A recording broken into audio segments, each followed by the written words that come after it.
नमस्कार, आपण पाहत आहात सह्याद्री न्यूज, आवाज महाराष्ट्राचा।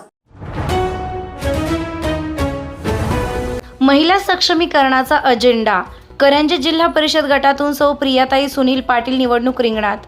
जिल्हा परिषद निवडणुकांच्या पार्श्वभूमीवर करंजे जिल्हा परिषद गटातून मोही गावच्या सौ प्रियाताई सुनील पाटील यांनी भारतीय जनता पार्टीकडून उमेदवारी जाहीर करत निवडणूक रिंगणात जोरदार प्रवेश केला आहे। महिला सक्षमीकरण, ग्रामीण विकास आणि सर्वसमावेशक प्रगती यांच्यावर त्यांचा भर असणार आहे।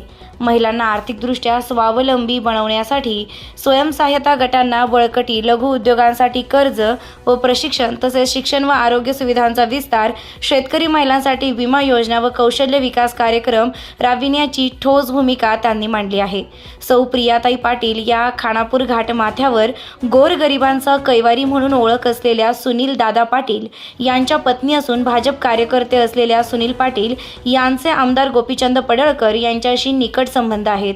त्यामुळे भाजपकडून त्यांना उमेदवारी देण्यात आली असून त्यांच्या प्रवेशामुळे करंजे गटात राजकीय उत्साह संचारला आहे। सह्याद्री न्यूज, आवाज महाराष्ट्राचा। मुख्य संपादक जब्बार पीरजादे, खानापूर, सांगली।